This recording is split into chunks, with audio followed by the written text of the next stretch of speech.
যারা নিজের ব্যালকনিতে দাঁড়িয়ে আছেন, নিজের চেনা পরিবেশে আবারও ফিরে এসেছে। আজ বিকেল 4টায় বাড়ি ফিরেছে সবাই। যারা দুই হাত মেলে দিয়ে চোখ বন্ধ করে বেশ ভেসে আসা বাতাস গায়ে মাখছে, সেই সাথে ফুলের ঘ্রাণ নাসিকানন্দে টেনে নিচ্ছে, চুলগুলো মেলে বাতাসে দোল খাচ্ছে, ঠোঁটে এক মিষ্টি হাসি লেগে আছে। লাইটের আলো এই যেন এক মোহমণির রূপ, যা দূর থেকে একজন নয়ন ভরে দেখছে হৃদয়ে। এই প্রতিচ্ছবি মনে রং তুলে দিয়ে এগিয়ে নিচ্ছে তার তৃষ্ণার্ত নয়ন দুটি। এতদিনে শান্ত হয়েছে অশান্ত মনটা, স্থির হয়েছে বুকের ব্যথার উপশম ঘটেছে। এটাই কি তবে ভালোবাসা? তাকে দেখলে বাঁচন, আর না দেখলে বুঝি মরণ। এমন তো তার কখনো কোনোদিন হয়নি। তবে কেন এই মানবীদেরকে দেখলে এমন অদ্ভুত অনুভূতি হয়? তাকে এক নজর দেখার জন্য এই নয়ন দুটি তৃষ্ণায় কাতর হয়। কেন তার জন্য এই হৃদয়টা ব্যাকুল হয়ে ছুটে আসতে চায়? এটা যদি ভালোবাসা হয়, তাহলে সে এই মানবীকে ভালোবাসে, খুব বেশি ভালোবাসে। তার এই মানবীকে চায় তার হৃদয় প্রশান্তির জন্য, তার তৃষ্ণার্ত নয়ন দুটি তৃষ্ণা মেটাতে, তার হৃদয় ব্যাকুলতা দূর করতে এই মানবীকে চাই তার। যারা চোখ খুলে আশেপাশে তাকে হঠাৎ চোখ যায় রাস্তা দিকে, সেখানে কোনো এক অবয়বকে দেখতে পায় দাঁড়িয়ে থাকতে, কিন্তু সেই অবয়বটি স্পষ্ট নয়। যারা দেখার জন্য আরও ভালো করে তাকে, কিন্তু সেই অবয়বটি ততক্ষণে সরে গেছে সেখান থেকে। যারা কিছুক্ষণ তীক্ষ্ণ দৃষ্টিতে তাকিয়ে থাকে সেদিকে, তারপর নিজের মনের ভুল ভেবে সেখান থেকে রুমে চলে যায়। আর অন্যদিকে সে মানব বের করে বলে, তুমি আমার ভালোবাসা, আমার যারা, আমার দুষ্টু করি। সে আর কেউ না, যারা বদরাগী গোমরা মুখে এমপি সাহেব, যে নাকি এখন রোমিও হয়ে ঘুরছে। তাহসিন মুচকি হেসে সেও সেখান থেকে প্রস্থান করে। কলেজে সবাই একসাথে বসে আড্ডা দিচ্ছিল, তখন ঝিনুক বলে ওঠে সবার উদ্দেশ্যে, এই শোন, একটা সুখবর আছে, সাথে তোদেরকে একটা কথা বলবো। আগে বলে দিচ্ছি, আমি কোনো না শুনবো না, এবং আমার কথা রাখতে হবে। সবাই উৎসুক হয়ে তাকায় ঝিনুকের দিকে, ওরা ভাবছে কি এমন বলবে। ঝিনুক সবার আগ্রহ দেখে বলে ওঠে, শোন, আমার ভাইয়ার বিয়ে ঠিক হয়েছে। তোদের কিন্তু 1 সপ্তাহ আগে থেকে আমাদের বাড়িতে হাজিরে থাকতে হবে। আমি কিন্তু আগে বলে দিয়েছি, কোনো না শুনতে চাই না। সবাই রাজি হলেও যারা রাজি হয় না সে বলে, কিন্তু আমার যে টিউশনি আছে, এমনি গ্রামে গিয়ে এতদিন মিস দিয়েছি, এইভাবে মিস দিলে তো আর আমাকে রাখবে না। ঝিনুক বলে, পারলে আমাদের বাড়ি থেকে যাবি টিউশনি পড়াতে, আমিও যাব তোর সাথে। দেখ, তুই ছাড়া ওরা কেউ যাবে না, আর মজাও হবে না, প্লিজ রাজি হয়ে যা। সবার জোড়াজুড়িতে যারা হ্যাঁ বলে দেয়, সবাই খুশিতে হই হই করে ওঠে। যারা বলে, বিয়ে তো বুঝলাম, কিন্তু তুই যে বলেছিলি তোর ভাইয়া ভীষণ রাগী আর মেয়েদের একদম পছন্দ করে না, কোনো দিন বিয়ে করবে না, তো এতদিনে কি তোর ওই ভাইয়ের মাথায় সুবুদ্ধি পয়দা হয়েছে? ঝিনুক বলে, আরে বড় ভাইয়ের বিয়ে না, বিয়ে তো আমার ছোট ভাইয়ার। বড় ভাইয়া বিয়ের অপেক্ষায় থাকলে তো ছোট ভাইয়া বৃদ্ধ হয়ে যাবে, তবুও বড় ভাইয়া বিয়ের কথা বলবে না। তাই বাবা আগে ছোট ভাইয়াকে বিয়ে করাচ্ছে। সবাই বলে, ও আচ্ছা বুঝলাম, কিন্তু তোর বড় ভাইয়া বিয়ে করবে না কেন? নাকি তোর বড় ভাইয়া ইয়ে? ঝিনুক বলে, ইয়ে মানে কি? তুহিন বলে, ইয়ে মানে ইয়ে। ঝিনুক বলে, ইয়েটা কি বলবি তো? মাহিন বলে, কেমনে যে বোঝায়, ইয়ে মানে হলো ওই যে রাস্তায় হাততালি দিয়ে টাকা তুলে। ঝিনুক রাগী দৃষ্টিতে তাকায় সবার দিকে। এই প্রথম ঝিনুককে রাখতে দেখলো সবাই। ঝিনুক রেগে উঠে বলে, সাবধানে কথা বলবি, তোরা আমার ক্লোজ বন্ধু বলে এই না যে যা মন চায় তা বলবি। আমি আমার বড় ভাইয়াকে ভীষণ ভালোবাসি, আমার ভাইয়াকে কি উল্টোপাল্টা কথা বলে আমার সহ্য হয় না। সবাই একসাথে বলে ওঠে, সরি, আমরা বুঝতে পারিনি তুই এতটা রেগে যাবি, প্লিজ রাগ করিস না। ঝিনুক বলে, আচ্ছা ঠিক আছে, মাফ করে দিলাম, আমার আবার দয়ার মন। সবাই এবার স্বস্তি নিঃশ্বাস ফেলে।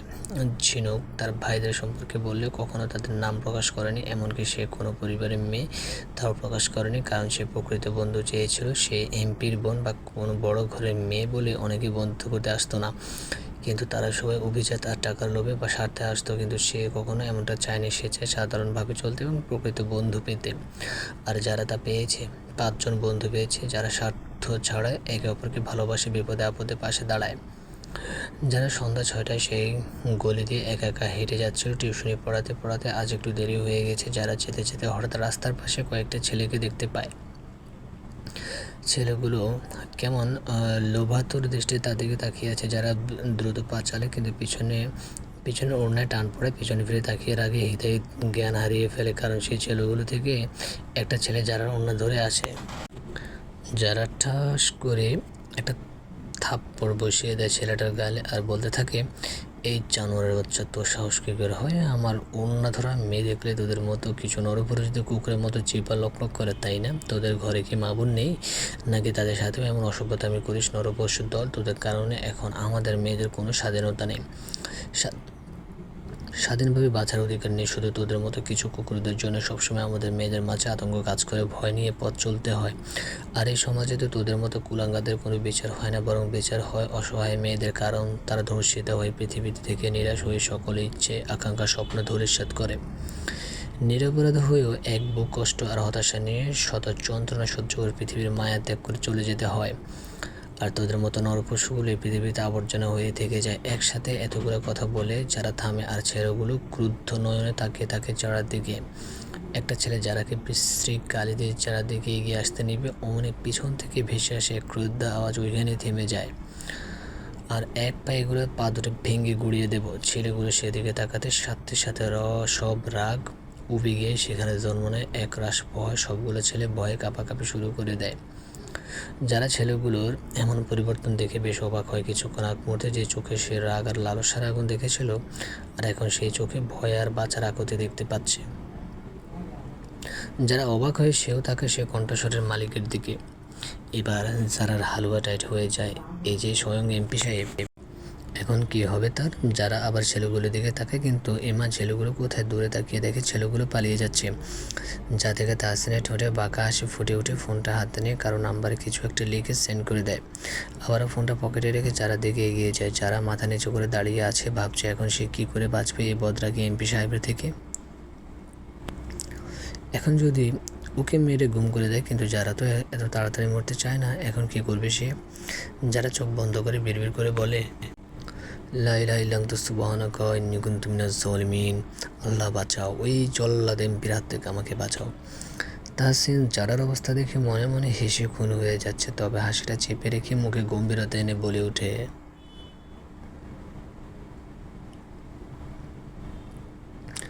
এই মেয়ে এখানে কি করছো? এখন যদি আমি না আসতাম তাহলে কি হতো ভাবতে পারছো?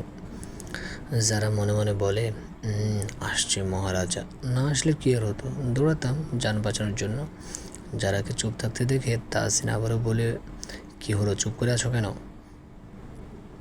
এমনি তো মুখ থেকে খই ফুটতে থাকে, আমার সামনে এলে এমন চুপসে যাও কেন? যারা মনে মনে বলে, তাহলে কি করব? ওই গম্ভীর গোমরা থোবরা খানা দেখলেই তো পরান্ডা মোর ফুরুত করে উড়ে যায় যাবার লয়। তাহসিন এবার ধমকে বলে ওঠে, এই মেয়ে কথা বলছো না কেন? যারা তাহসিনের ধমকে ভয়ে কেঁপে ওঠে, যা থেকে তাহসিন মুচকি হাসে। যারা ভয়ে ভয়ে বলে, আসলে আমি টিউশনি পড়িয়ে বাড়ি ফিরছিলাম, আজ একটু দেরি হয়ে গেছে তাই। তাহসিন বলে, কালকের পর থেকে যেন তোমাকে টিউশনি পড়াতে না দেখি। যারা না বোঝার চেহারা করে তাকিয়ে বলে ওঠে, মানে? তাহসিন মানে হলো তুমি আর টিউশনি পড়াবে না। যারা মনে মনে বলে, কেন রে গুমরা মুখ, আমি টিউশনি করাবো, তাতে তোর বাপের কি? তোর কি? আসছে আমার টিউশনি পড়াতে বাধা দিতে। এবারে যারা তাহসিনকে বলে ওঠে, কেন টিউশনি পড়াবো না? আমি পড়াবো, তাতে আপনার কি? তুমি জানো কার সামনে দাঁড়িয়ে কথা বলছো? যারা বলে, কেন আপনি জানেন না আপনি কে? আমাকে জিজ্ঞেস করছেন কেন, আজব লোক। তাহসিন এবার হতাশ হয়, একটু রেগে বলে ওঠে, সেটা ইডিয়েট মেয়ে। যারা কেঁপে উঠে মাথা নিচু করে নেয়, বাচ্চাদের মতো ঠোঁট উল্টে কেঁদে দেওয়ার মতো ভান করে। তাহসিন যারার এমন অবস্থা দেখে খুব মায়া হয়। তারপর নরম কণ্ঠে বলে ওঠে, আচ্ছা সরি, তোমার সাথে আমার এমন করে কথা বলা উচিত হয়নি। এবার চলো তোমাকে তোমার বাড়ি পৌঁছে দিই। যারা ভয় আর কিছু বলে না, চুপচাপ তাহসিনের গাড়িতে গিয়ে বসে। আশরাফুল গাড়ি ড্রাইভ করছে। যারা মুখটা মলিন করে জানালার বাইরে তাকিয়ে আছে। তাহসিন যারাকে দেখছে, তার খুব খারাপ লাগছে। মেয়েটা কেমন চুপচাপ বসে আছে, কোনো কথা বলছে না। তার একদম ভালো লাগছে না যারাকে এই অবস্থায় দেখতে, তবে কিছু বলে না। গাড়িটা যারার বাড়ির সামনে দাঁড় করায়। যারা অবাক হয়ে তাকিয়ে তাহসিনের মুখ পানে। সে মনে মনে বললে, এ বেটা এমপি আমার বাড়ির ঠিকানা কি করে জানলো? আমি তো বলিনি। যারাকে এভাবে তার দিকে তাকিয়ে থাকতে দেখে তাহসিন বাঁকা হেসে বলে ওঠে, আমার শ্বশুর বাড়ির বলে কথা, এইটা তো আমার চিনতেই হতো মাই ওয়াইফি। যারা থতমত খেয়ে যায় তাহসিনের কথায়, আমতা আমতা করে বলে, ওয়াইফি মানে কি? তাহসিন বলে, কেন ভুলে গেলে? তুমি তো আমাকে বিয়ে করতে চাইলে, এখন পোল্টে নিচ্ছ কেন? পোল্ট্রিবাজ মেয়ে একটা। যারা বলে, দেখুন মুখ সামলে কথা বলুন। আর আমি কেন আপনাকে বিয়ে করতে যাব? আমার তো খেয়ে দিয়ে কাজ নেই। আপনার মতো রাগী কুমড়ামুখ পুরুষকে বিয়ে করব? তাহসিন শান্ত কণ্ঠে বলে ওঠে, তার সময় হলেই দেখা যাবে। এখন তোমার বাসায় যাও, আর কি বলেছে মাথায় রেখো। যারা গাড়ি থেকে নেমে এক দৌড়ে নিজের বাসার ভিতরে ঢুকে পড়ে। তাহসিন যারা দৌড়ানি দেখে হেসে ওঠে, বিড়বিড় করে বলে ওঠে, আমার দুষ্টুপুরি, তোমাকে আমার বউ বানাবো। হাসপাতালে বেডে পড়ে আছে ওই ছেলেগুলো। তাহসিন ইচ্ছুমতো পিটিয়েছে। 1 মাস পর্যন্ত হয়তো হাঁটাচলা করতে পারবে না, আবার নিজেই হাসপাতালে ভর্তি করেছে। ছেলেগুলো বেঁচে থাকলে হয়তো জীবনে আর কোনো মেয়ের ধারে কাছে যাবে না। রাজীব মির্জা রাগে গজগজ করছে আর বলছে, ওই ছোকরা এমপি বেশি পাড় বেড়েছে, ওর টানা যদি আমি কেটে না দেই তো আমি রাজীব মির্জা নই। রাজীব মির্জা তাহসিনের বিপরীতে দাঁড়িয়েছিল, কিন্তু সে হেরে যায়। সে রাগ ক্ষোভ এখনও তার যায়নি। আর তাছাড়াও এর আগে থেকে সে তাহসিনের বিরোধিতায় ছিল। তাহসিন যেন তার চিরশত্রু। এর কারণও আছে বটে, যা ধীরে ধীরে গল্পে প্রকাশ পাবে। আজ সব বন্ধুমহল এসেছে ঝিনুকিদের বাড়ি। যারা খুশি, কারণ ওই এমপি বেটার সাথে দেখা হবে না। কিন্তু বেচারি জানেই না যে ভাগের ভয়ে লুকিয়ে থাকার এই চেষ্টা, সে ভাগের গুহাতে এসে হাজির হয়েছে স্বেচ্ছায়। যারা তার সকল বন্ধুরা ঝিনুকের বাড়িটি দেখে অবাক হয়ে হতভম্ব হয়ে দাঁড়িয়ে থাকে। এত বড় বাড়ি, একেবারে রাজপ্রাসাদের মতো দেখতে। তারা তো জানতোই না যে যারা এত সম্ভ্রান্ত পরিবারের মেয়ে, তারা যত এগোচ্ছে তত যেন মুগ্ধ হচ্ছে। মীরা বলে, যারা যে এত বড় লোক বাড়ির মেয়ে কখনো তো বলেনি আমাদের। না, আসলে তো জানতে পারতাম না। যতই দেখছি অবাক হচ্ছে, এত বড় পরিবারের মেয়ে হয়েও কি সাধারণ তার চলাফেরা। সত্যি এটা বেশ অবাক করছে। সবাই মীরার কথায় সায় জানায়। ঝিনুক দৌড়ে এসে বন্ধুদের জড়িয়ে ধরে। এত দেরি করে কেন আসতে গেল? কখন থেকে অপেক্ষা করছি। ঝিনুককে দেখে তারা তাদের বিষয় কাটিয়ে ঝিনুকের সাথে কথা বলতে বলতে বাড়ির ভিতরে ঢুকে। ঝিনুকের মায়ের সাথে সবাই কুশল বিনিময় করে। ঝিনুকের মাও সবার সাথে হাসি মুখে কথা বলে। তিনি বলেন, তোমরা বসো, আমি তোমাদের জন্য শরবত নিয়ে আসছি। সবাই মিলে ড্রয়িং রুমে গিয়ে সোফায় বসে। তুই যারাকে বলেন, এই যারা তোর এমপি সাহেবের খবর কী রে?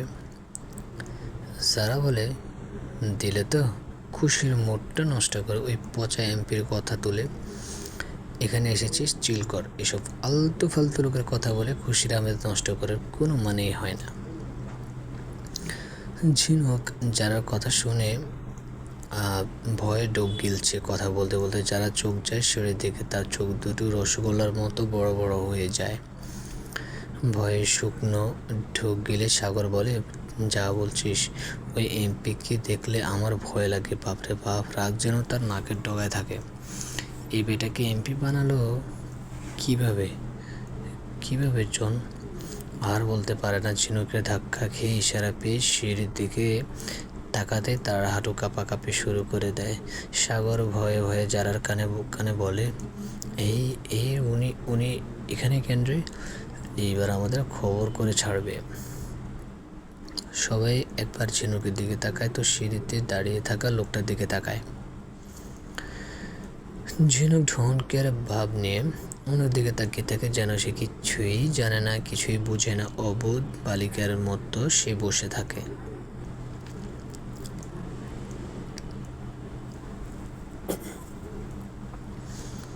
যারা সিঁড়ির দিকে তাকিয়ে মনে মনে বলে, ই আল্লাহ, এখন আমার কি হবে? আল্লাহ বাঁচাও আমারে, এই বেটা এমপি থেকে আর জীবনে লাগবো না, এই বেটার পিছনে আমাকে এইবারের মতো বাঁচিয়ে নাও আল্লাহ, প্লিজ প্লিজ আল্লাহ। সিঁড়িতে আর কেউ নাই, এমপি তাহসিন হাসনাত গভীর দাঁড়িয়ে আছে। তাহসিনকে দেখতে আজ অসম্ভব সুন্দর লাগছে। পরনে সাদা শার্ট, কনুই পর্যন্ত হাতা উঠানো গোটানো, হাতে দামি ব্র্যান্ডের ঘড়ি, চুলগুলো স্পাইক করা, কালো প্যান্ট, চাপ দাড়ি, একদম ক্রাশ খাওয়ার মতো লাগছে তাহসিনকে। মীরা তাহসিনের দিকে হা করে তাকিয়ে আছে, নজর তার সরাচ্ছেই না। মীরা যারার কানে কানে বলে উঠে, ইস কত হ্যান্ডসাম লাগছে রে তাহসিন স্যারকে, আমি তো ক্রাশ খেয়ে গেলাম। উফ, জাস্ট ওয়াও। যারা দাঁতে দাঁত চেপে ফিস করে বলে, দেখিস আবার বদহজম হয় না যেন। আর কয়জনকে দেখে ক্রাশ খাবি? যাকে দেখিস তাকেই তো দেখে ক্রাশ খাস, এত খাস তো পেটে সয় কী করে রে? মীরা মুখটা চুপসে যায়। মীরার একটা অভ্যাস, সুন্দর ছেলে দেখলে ক্রাশ খেয়ে বসে থাকে। এই পর্যন্ত যে কত ছেলে তার ক্রাশ হয়েছে ও গণনার বাইরে। মীরা বলে, এভাবে বলতে পারলে তুই আমাকে? আমি তো সত্যি কথাই বললাম স্যার, সত্যি ভীষণ হ্যান্ডসাম, নিঃসন্দেহে সুদর্শন সুপুরুষ। যারা মুখ বাঁকায় আর বিড়বিড় করে বলে সুদর্শন না ছাই। তাহসিন সবার সামনে এসে দাঁড়ায় আর গম্ভীর কণ্ঠে বলে ওঠে, কি কথা হচ্ছে এখানে? সবাই ভয়ে চুপসে গেছে। বেশি ভয়ে আছে যারা, কারণ তাহসিন তার দিকে তাকিয়ে আছে। যারা ভয়ে শুকনো ঢোক গিলে বিড়বিড় করে বলে, যেভাবে তাকিয়ে আছে মনে হচ্ছে চোখ দিয়ে গিলে খাবে। তুহিন ভয় পেলেও নিজেকে স্বাভাবিক করে বলে ওঠে, কিছু না স্যার, ওই আর কি, আমরা একটা বিষয় নিয়ে কথা বলছিলাম। তাহসিন কিছু বলতে যাবে, তখন আশরাফুল হন্তদন্ত হয়ে ছুটে আসে তাহসিনের কাছে আর বলে, স্যার আপনার না সভা আছে, তাড়াতাড়ি চলুন, সময় হয়ে যাচ্ছে। তাহসিন একবার সবার দিকে তাকিয়ে দ্রুত পায়ে সদর দরজা দিয়ে বেরিয়ে যায়। পিছিয়ে পিছিয়ে আশরাফুলও যায়। সবাই একটা স্বস্তির নিঃশ্বাস ফেলে। এবার সবাই মিলে ঝিনুককে চেপে ধরে আর বলে, এই শামুক, এই এমপি বেটা এখানে কেন রে? ঝিনুক কিছুটা কাচুমাচু ভঙ্গিতে বলে ওঠে, তার বাড়ি তো সে থাকবে না, আজ চুপ। যারা বলে, তার বাড়ি মানে ওই এমপি তোর বড় ভাই? ঝিনুক উপর নিচ মাথা নাড়ায়, ওদের মাথায় যেন বিনা মেঘে বজ্রপাত হয়। মীরা বলে, কি? আর এই কথা গোপন রাখলে কেন আমাদের থেকে? যারা বলে, এ তুই বন্ধু আমাদের, যা তোর সাথে কোনো কথা নেই, চললাম আমরা। ঝিনুক বাধা দিয়ে অসহায় কণ্ঠে বলে উঠে, দেখ তোরা আমাকে ভুল বুঝিস না প্লিজ, আমি চাইনি কেউ আমাকে বড় পরিবারের মেয়ে ভেবে বা এমপির বোন ভেবে আমার সাথে বন্ধুত্ব করুক, আর ওইসব বন্ধুত্বে মিশে থাকতো স্বার্থপরতা। আর আমি ওরকম বন্ধু চাইনি রে। আমি সাধারণভাবে চলতে পছন্দ করি, আর চেয়েছি প্রকৃত বন্ধু যা ওইসব অভিজাত্য নিয়ে চলাফেরা করলে পাওয়া যেত না। আমি তোদের পেয়েছি, যারা একে অপরকে নিঃস্বার্থভাবে ভালোবাসে, সঙ্গ দেয়। তোরা আমাকে ভুল বুঝিস না। সবাই অবাক হয় ঝিনুকের এমন চিন্তা ভাবনা দেখে। সবার মনে ঝিনুকের জন্য এক শ্রদ্ধাবোধ জেগে ওঠে, চোখে খুশির ঝিলিক দেখা দেয়। যারা এসে ঝিনুকে জড়িয়ে ধরে আর বলে, সত্যি তুই অনন্য বোন।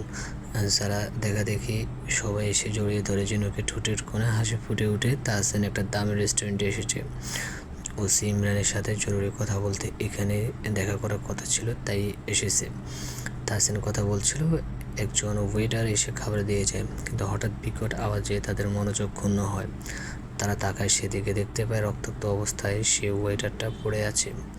তাহসিন আর ওসি ইমরানকে চমকে যায়। তাড়াতাড়ি তারা উঠে রেস্টুরেন্টের চারপাশ দেখতে থাকে, দৌড়ে বাইরে যায়, কিন্তু সন্দেহজনক কাউকে দেখতে পায় না। তাহসিন দৌড়ে সেই ঘটনাস্থলে যায়। আশরাফুলকে দেখে ছেলেটাকে ধরে গাড়িতে তুলে হাসপাতালের দিকে রওনা হয়। রেস্টুরেন্টের সবাই আতঙ্কে দৌড়াদৌড়ি শুরু করে দিয়েছে। কাজ হয়েছে? অপর পাশের লোকটা কাঁপা কণ্ঠে বলে, না স্যার, টার্গেট মিস হয়ে গেছে। ওই এমপির জায়গায় একটা ওয়েটার চলে আসছিল। রাজীব মির্জা রেগে গর্জে বলে ওঠে, তোকে এই দায়িত্বটা দেওয়ায় আমার ভুল হয়েছে, কোনো কাজের নয়।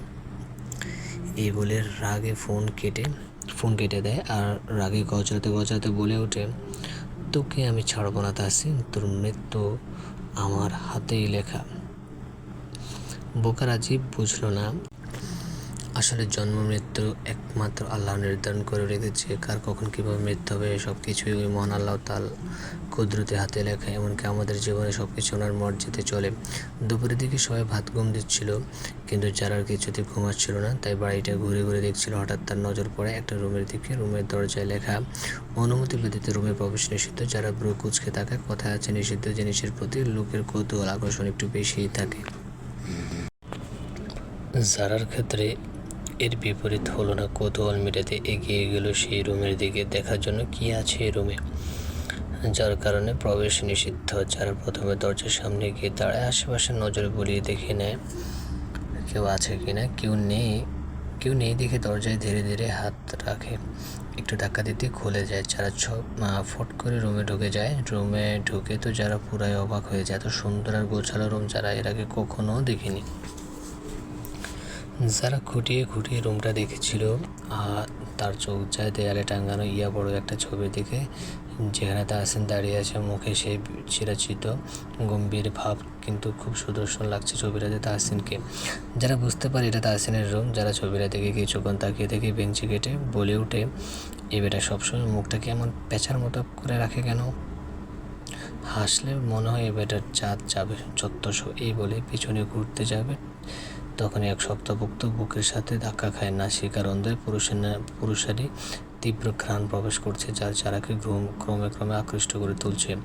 যারা ওইভাবে বুকের সাথে মিশে থাকে যেন অন্য জগতে সে হারিয়ে গেছে। তাহসিন ওয়াশরুম থেকে বুঝতে পারে তার রুমে কারো প্রবেশের অস্তিত্ব, তাই সে যেভাবে ছিল সেভাবে রেগে মেগে বেরিয়ে আসে ওয়াশরুম থেকে। কার এত বড় সাহস তার অনুমতি ব্যতীত তার রুমে প্রবেশ করে? কিন্তু বের হয়ে যারাকে পিছনে দেখে চিনে ফেলে তার সমস্ত রাগ গলে পানি হয়ে যায়। ধীরে ধীরে এগিয়ে এসে ঠিক যারার পিছনে এসে দাঁড়ায়। যারা যে কথাগুলো বলেছিল সব তাহসিন শুনতে পেয়েছে। যারার অবস্থা দেখে তাহসিন মুচকি আসে, যারার কানের কাছে ফিসফিস কণ্ঠে বলে ওঠে, কি ম্যাডাম এখানে জায়গা করে নিতে চাইছেন বুঝি? আপনি চাইলে এই জায়গাটা আপনার নামে দলিল করে দিতে পারে। আমি আমি আমি আবার কারো চাওয়া অপূর্ণ রাখি না।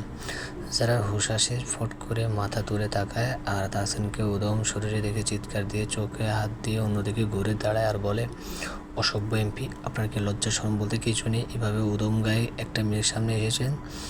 তাহসিন বলে ওঠে, বারে এতক্ষণ তো এই বুকেই লেপ্টে ছিলেন, তখন বুঝি তোমার লজ্জা করেনি?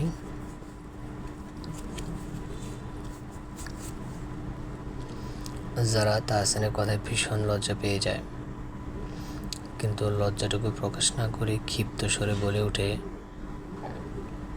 দেখুন আপনি কিন্তু এখন বেশি বেশি বলে ফেলেছেন। আমার বয়ে গেছে আপনার মতো খাটাসের এমপির বুকে লেপ্টে থাকতে। আপনি তো আমার পিছনে চোরের মতো দাঁড়িয়েছিলেন। আপনাকে কি কি দেখে যে এমপি বানালো আমি বুঝলাম না। তাহসিন বলে, কি বললে আমি চোর? তোমার সাহস তো কম না, আমার রুমে এসে আমাকে চোর বলছো? যারা এবার ভয় পেয়ে যায়, কাচুমাচু মুখ করে বলে ওঠে, কি বললো আপনি চোর? যে বললো তার জামাই চোর। এ কথাটা বলে যারা জিভাই কামড়ে ধরে আর মনে মনে বলে, এছাড়া তুই কি পাগল হয়ে গেছিস? কি বলছিস এইসব আবল তাবল? তুই এবার পালানোর চেষ্টা কর বোন। তাহসিন শুকনো কেসে উঠে যারার কথায় মনে মনে বলে, এই মেয়ে তো দেখছি বড্ড পাজি, ঘুরিয়ে ফিরিয়ে সে আমাকে চোর বানাচ্ছে। আর কত কি বানাবে যে এই মেয়ে। তাহসিন মুখটাকে গম্ভীর করে নেয়, যারাকে উদ্দেশ্য করে বলে, যতই যাই বলো, আজ তোমায় ছাড়ছি না ওয়াইফি। তাহসিনের কথায় জারার বুকটা ধক করে ওঠে, চমকে গিয়ে তাহসিনের দিকে ফিরে তাকায় আর আমতামতা করে বলে, মানে?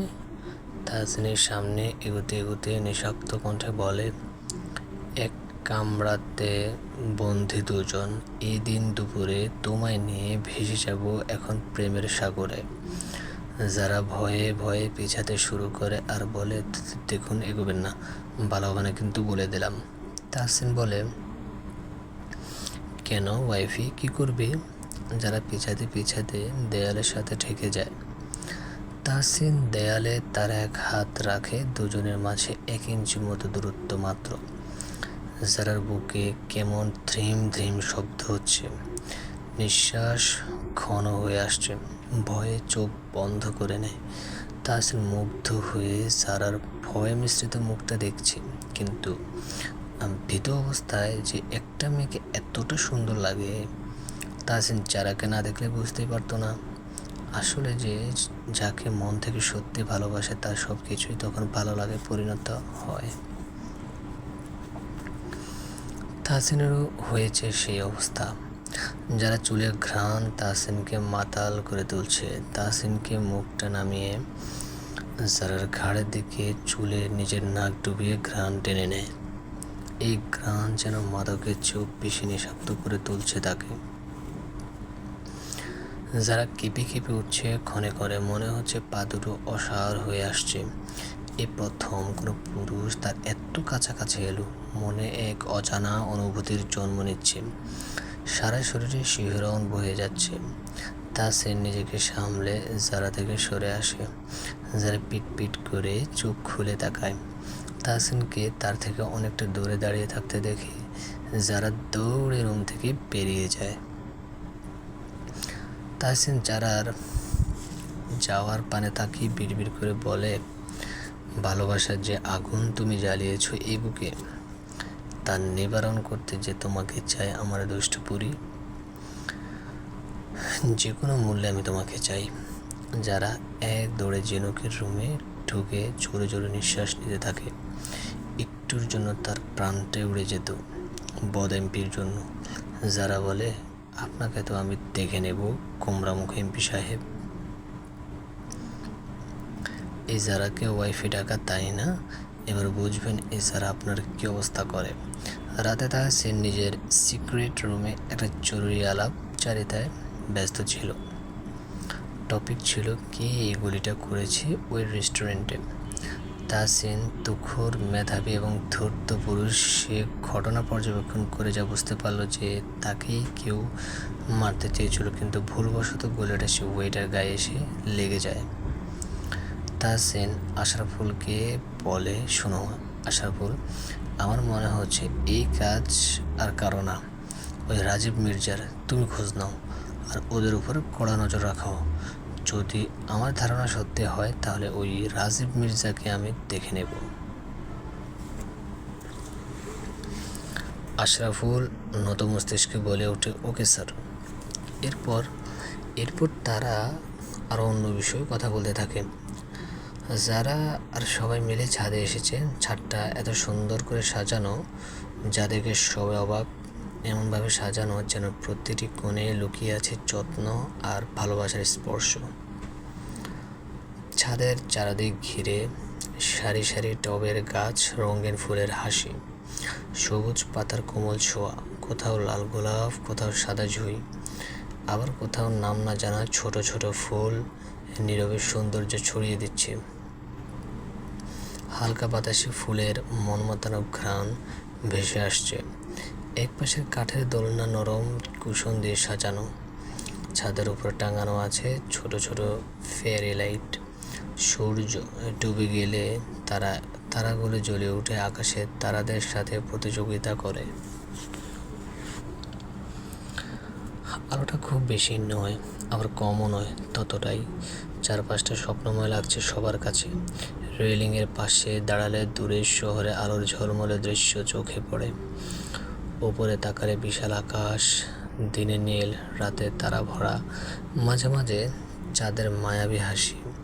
সব মিলিয়ে এই ছাদটা শুধু ইট সিমেন্টের একটা জায়গা নয়, এটা এক টুকরো ভালোবাসা, এক মায়াবী আশ্রয়।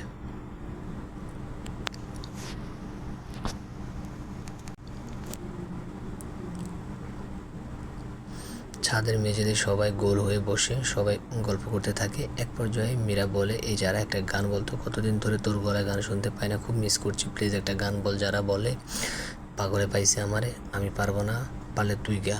সাগর হি হি করে হেসে উঠে আর বলে, মীরা আর গান হাসালি, ও গান গাইলে কান আর কানের জায়গায় থাকবে না। মীরা রাগে চোখে তাকায় সাগরের দিকে আর জোরে চিৎকার করে বলে ওঠে, এই সাগরের বাচ্চা, কি বললি তুই? আমার কণ্ঠ কি এতটাই বাজে? সাগর বলে, এই আমি শুধু সাগর, আমি এখনো বিয়ে করিনি, বাচ্চা আসবো কোথা থেকে, অসভ্য মাইয়া। মীরা সাগরের চুল ধরে টান দেয়। সাগর ব্যথা পেয়ে আ করে উঠে আর বলে, এই মীর কি ব্যারাম, ছাড় বলছি, নয়তো দেখ আমি কি করি। মীরা সাগরের চুল টানতে টানতে বলে, আজ তোর সব চুল ছেড়ে ফেলো বজ্জাত পোলা, দেখে তুই কী করিস আমাকে। সাগর বলে, দাঁড়া, আমার চুল টানা তোকে দেখাচ্ছে মজা শাকচুন্নি। এই বলে সাগরেও মীরা চুল ধরে টান দেয়। বাস শুরু হয়ে গেল, দুজনের চুল টানাটানি। বাকিরা এদের চুল টানি দেখে হাসতে হাসতে গড়াগড়ি খাচ্ছে। এমন সময় পুরুষালী গম্ভীর কণ্ঠে সবার কানে ভেসে আসে, কি হচ্ছে এসব এখানে? সবাই ছাদের দরজার দিকে তাকে ভয়ে চুপসে যায়। সাগর আর মীরা চুল টানি দেখে রেখে তাকায়। তাহসিন গম্ভীর মুখ নিয়ে দাঁড়িয়ে আছে। ওদের দিকে তাকিয়ে যারা বিড়বিড় করে বলে, এসে গেল, এই বেটার কারণে একটু শান্তিও পাওয়া গেল না। তাহসিন বাড়িতে এসে যারাকে কোথাও না পেয়ে ছাদে আসে। খুঁজতে খুঁজতে কতক্ষণ ধরে তার দুষ্টু পরীকে দেখে না, কিন্তু এখানে এসে এই অবস্থা দেখে সে নিজেকে ভরকে যায়। এত বড় ছেলে মেয়েরা কেমন একে অপরে চুল টানাটানি করছে। সবাইকে চুপ থাকতে দেখে তাহসিন ধমকে বলে ওঠে, এত রাত হয়েছে, সবাই এখানে কি করছো? যাও নিচে যাও। তাহসিনের ধমকে সবাই সুর করে উঠে চলে যায়। যারা মনে মনে গালি দিতে দিতে তাহসিনের পাশ কাটিয়ে চলে যেতে চায়, তাহসিন হেঁচকা টান যারাকে দেয়ালের সাথে মিশিয়ে নেয়। আচমকা এমন টানে যারা ভয় পেয়ে যায়, চোখ মুখ খিচে বন্ধ করে দেয়। তাহসিন যারার ভীতু চেহারা দিকে তাকিয়ে মনে মনে বলে, আমার ভীতু রানী। যারা ধীরে ধীরে চোখ খুলে তাকায় তাহসিনকে এত কাছে দেখে যারা আরও ভরকে যায় আর কাঁপা কাঁপা কণ্ঠে বলে, আপনি আমাকে ধরেছেন কেন? প্লিজ ছাড়ুন আমাকে। তাহসিন নিঃশব্দ কণ্ঠে বলে ওঠে, এভাবে বলেন আমার ভীতু রানী, তোমার মাঝে আমি হারিয়ে যেতে চাই।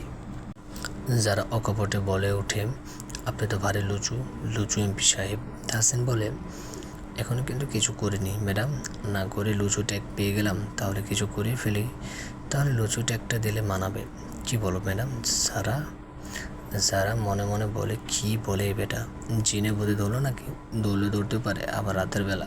যারা ভয়ে আটকে ওঠে, যে নাম শুনলেই তার ভয়ে বুক কেঁপে ওঠে। যারা বাচ্চাদের মতো ঠোঁট ফুলিয়ে কেঁদে ওঠে। আচমকা যারাকে কাঁদতে দেখে তাহসিন ভরকে যায়। যারা নাক টেনে টেনে কাঁদছে আর বলছে, প্লিজ আমাকে যেতে দিন, আমি জানি আপনি এমপি সাহেব নন, প্লিজ ভূত ভাই আমাকে ছেড়ে দিন। তাহসিন যারার কথা হাসবে না কাঁদবে বুঝতে পারছে না। তাহসিন কিছু বলতে যাবে, যারা তাহসিনকে ধাক্কা দিয়ে দৌড়ে চলে যায়। তাহসিন দাঁড়িয়ে ভাবছে, কি হলো এটা? মেয়েটা ওকে ভূত ভেবে ভয় পাচ্ছে। হঠাৎ তাহসিন উচ্চস্বরে হেসে উঠে আর বলে, পাগলি একটা। শপিং মলে সবাই শপিং করতে ব্যস্ত। তানভীরের শ্বশুর বাড়ি থেকে মানুষ এসেছে। তানভীরের হবু বউ তানার ছোট বোন তিহানা আর খালাতো ভাই মিরাদ আসছে থেকে যারা দিকে তাকিয়ে আছে। যারা মিরাদের এমনভাবে তাকানোর অস্বস্তি বোধ করছে। তানভীর সবাইকে একে অপরের সাথে পরিচয় করে দিয়েছে। ঝিনুক তো তানার সাথে সেই ভাব জমিয়ে ফেলেছে। তিহানা যারাদের মধ্যে চঞ্চল আর একটু ঝটপটে, সেও আবার সবার সাথে মিশে গেছে। তবে সবার মাঝে একটা মানুষের শুধু গম্ভীর হয়ে আছে, তার কারণে মূলত কেউ একটু প্রাণ খুলে আনন্দ করতে পারছে না। সে হলো আমাদের এমপি সাহেব। যদিও সে এইসবে আসতে চায়নি, কিন্তু আবু সাইদ অনুরোধ করে বলেছেন, তাই তার আর ফেলতে পারেনি। এছাড়া বড় ভাই হিসেবে তার তো দায়িত্ব আছে, তাই এসেছে। যারা কাছের চুড়ি হাতে দিয়ে নাড়িয়ে দেখেছিল, তখনই তার পাশে এসে মিরাদ দাঁড়ায় আর বলে, পছন্দ হয়েছে আপনার চুড়িগুলো। যারা মিরাদের দিকে তাকায়, মিরাদেও তার দিকে তাকিয়েছিল। দুজনে চোখাচোখি হয়ে যায়। যারা দ্রুত চোখ সরিয়ে নেয় আর বলে, না এমনি দেখছিলাম আর কি। মিরাদ মুচকি হেসে বলে, খুব সুন্দর চুড়িগুলো, তোমার হাতে খুব সুন্দর মানাবে। যারা মনে মনে বলে, আরে বাহ, একেবারে তুমিতে চলে গেল, বেটার মতলব তো ভালো ঠেকছে না। ওদের থেকে একটু দূরে তাহসিন রক্তচক্ষুনে তাকিয়ে আছে। তাদের দিকে তাহসিন মন চাচ্ছে এই মুহূর্তে মিরাদকে মাটিতে ফুতে ফেলে দিক, কিন্তু এখন কোনো সিন ক্রিয়েট করা যাবে না। ছোটো ভাইয়ের শ্বশুরবাড়ির লোক, সে কোনো ঝামেলা চাইছে না এই মুহূর্তে। তাহসিন নিজের রাগ সামলে ওদের দিকে এগিয়ে যায়। যারাদের সামনে গিয়ে গম্ভীর কণ্ঠে বলে ওঠে, এছাড়া তুমি এখানে কি করছো? ওইদিকে ঝিনুক তোমাকে ডাকছে, যাও ওদের কাছে যাও। যারা দ্রুত চলে যায় সেখান থেকে। মিরাদ তাহসিনের দিকে তাকিয়ে একটা মুচকি হেসে সেও চলে যেতে নেয়। যারার পিছু তাহসিনের রাগ উঠে যায়, কিন্তু দাঁতে দাঁত চেপে রাগটুকু হজম করে মিরাদকে বলে, আরে ভাই তুমি কোথায় যাচ্ছ? চলো আমার সাথে। যারা ঝিনুকের কাছে গিয়ে বলে, ঝিনুক আমাকে ডাকেছিলি? ঝিনুক বলে, না তো। যারা মনে মনে ভাবছে, তাহলে এমপি সাহেব যে আমাকে বলল নাকি মিথ্যে কথা বলল? কিন্তু মিথ্যে বলল কেন? যারা মাথায় কিছু ঢুকছে না। রায়ান বন্ধুদের সাথে বসে আড্ডা দিচ্ছে বললে ভুল হবে। সে শুধু চুপচাপ বসে আছে। তার বন্ধুরা এটা সেটা বলছে, তার এদিকে মন নেই। তার মন যে তার মায়াবতী নিয়ে গেছে। সারাক্ষণ তার ভাবনায় এসে ঘুরপাক করে। গভীর রাতে তার মায়াবতীর জন্য জেগে ছটফট করে। তার মায়াবতী কি কখনো বুঝবে তার মনের সুপ্ত অনুভূতি, তার মনের আকুল আবেদন? রায়হানকে এইভাবে অন্যমনস্ক হয়ে থাকতে দেখে আশিক বলে, কি রায়হান, তোর কি হয়েছে? কার চিনতে মগ্ন হয়ে আছিস এভাবে? রায়হান বলে, কে আর? আমার মন মস্তিষ্ক তো একজনই দখল করে আছে। তাকে ছাড়া কি অন্য কাউকে নিয়ে ভাবতে পারি আমি? তাকে ছাড়া অন্য কাউকে নিয়ে ভাবতেও আমার দম বন্ধ হয়ে আসে। আমার মায়াবতী যে আমার অস্তিত্ব, এর সাথে মিশে গেছে। আশিক বলে, এতই যখন ভালোবাসে তাহলে এখনো কেন বলছিস না তাকে? আবার এটা যেন না হয় তোর ভালোবাসা প্রকাশ করতে করতে তাকে অন্য কেউ এসে নিয়ে যায়। রায়হান বুকটা ধক করে ওঠে, হারানোর ভয় জেগে ওঠে তার চোখে মুখে। রায়হান অসহায় মুখ করে তাকায় আশিকের দিকে, করুণ কণ্ঠে বলে, এমন কথা বলিস না ভাই, তোরা তো জানিস আমি তাকে কতটা ভালোবাসি, কতটা চাই তাকে। ওকে ছাড়া মরণ আমরা নিশ্চিত। এতটাই ভালোবাসি ওকে, যখন থেকে বুঝতে শিখেছি তখন থেকে আমি আমার মায়াবতী থেকে ভালোবেসেছি। তাকে আমার অন্তর বসিয়েছি, তাকে নিয়ে গড়েছি এই মন মহলে প্রেমের তাজমহল, যেখানে একান্ত রাজত্ব করছে আমার মায়াবতী, যার দখলে লিখিয়ে দিয়েছি আমার মন মঞ্জিল, যার মাঝে আমার প্রাণটাই বসবাস করে। তাকে ছাড়া আমি কি করে বেঁচে থাকবো বল? আমি শুধু সময়ের অপেক্ষা করছি, ওর ফাইনাল পরীক্ষার পরে বলবো ওর আমার বিয়ের কথা প্রয়োজন, ওকে ভিক্ষা চাইব। বন্ধুরা রায়হানের এমন আবেগ ঘন কথা শুনে এক দৃষ্টিতে তাকিয়ে থাকে রায়হানের দিকে। এইভাবে কেউ কাউকে এতটা ভালোবাসতে পারে? তারা খুব করে চায় রায়হান যেন তার মায়াবতীকে পায়। আশিক রায়হানের ঘাড়ে হাত দিয়ে বলে, দোয়া করে তুই তোর মায়াবতীকে যেন পাস, তবে দেরি করিস না ভাই, জানিয়ে দিস তোর মনের রানী কি তোর মনের কথা। পরের দিন সকালে আয়শা বেগম রান্নাঘরে নাস্তা তৈরি করছিল। যারা আয়শা বেগমের কাছে গিয়ে বলে, আমার সুন্দরী আন্টি কি করছে? আয়শা বেগম হেসে দেন যারার কথা। তিনি বলেন, পাগলি মেয়ে আমার, এই তো মামুনি নাস্তা তৈরি করছি। আয়শা বেগম হঠাৎ কিছু মনে করার ভঙ্গিতে বলে ওঠেন, হায় রে, আমি কেমন ভুলো মনা হয়ে গেলাম। দেখো তো মা, তাহসিনের কফি এখনো হলো না, ছেলে আমার কফি না খেলে চিল্লাচিল্লি শুরু করবে। এই কথা শুনে যারার মাথায় দুষ্ট বুদ্ধি আটলো, সে মনে মনে বিলনি হাসি দিয়ে আয়শা বেগমকে বলে, আন্টি আপনি অন্য কাজ করেন, আমি বানাচ্ছি ওনার জন্য কফি। আয়শা বেগম বলেন, তুমি বানাতে পারবে মামুনি? হ্যাঁ আন্টি আমি পারবো, আপনি চিন্তা করবেন না, একবার আমার হাতে কফির একবার খেলে সারা জীবন মনে রাখবে আপনার ছেলে আন্টি। আয়শা বেগম হেসে দেয় যারার কথায়। বাকিরা এখনও উঠেনি। যারা সকাল সকাল ঘুম ভেঙে গেছে, তাই এখানে আসা। ভাবলো আয়শা বেগমকে সঙ্গ দিয়ে সময় কাটাবে। যারা লেগে পড়ে তার কাছে। আয়শা বেগমের অগোচরে 4 চামচ মরিচের গুঁড়ো মিশিয়ে দেয় তাদের বিশ্ব জয় করা হাসি দিয়ে কফির মগ নিয়ে এগিয়ে যায় তাহসিনের রুমের দিকে। আর বিড়বিড় করে বলছে, আজকে মজা টের পাবো ওই লুচু এমপি। হ্যাঁ, এই চারার পিছনে লাগা, তাই না? এবার ঝাল খেয়ে মোর পদ এমপি। যারা ঝিনুকের কাছে শুনেছে তাহসিন ঝাল খেতে পারে না, তাই তো এই প্রচেষ্টা তার। যারা প্রস্তুতি নেই তাহসিনের দরজা নক করে। তাহসিন ভিতর থেকে বলে উঠে, চলে এসো আমার ওয়াইফি। যারা চমকে যায়, অবাক হয় তাহসিনের কথা, সে এসেছে জানলো কীভাবে? সে তো কোনো কথা বলেনি। তাহলে যারা এসব ভেবে ভেবে রুমে ঢুকে পড়ে। তাহসিন আয়নার সামনে দাঁড়িয়ে নিজের চুল ঠিক করছিল। যারার হাতে কফির মগ দেখে বলে ওঠে, আর এখন থেকে দেখছি স্বামীর মন জয় করতে কাজে লেগে পড়েছ। বাহ, খুব ভালো, আমি তো ইমপ্রেস হয়ে গেলাম আমার ওয়াইফি। যারা মন চাচ্ছে তাহসিনের মাথায় ফাটিয়ে দিতে। বেটা বজ্জাত, কথায় কথায় তাকে শুধু ওয়াইফি বলে। যারা মেখে এসে বলে, এই নিন আপনার কফি, খেয়ে উদ্ধার করুন আমায়।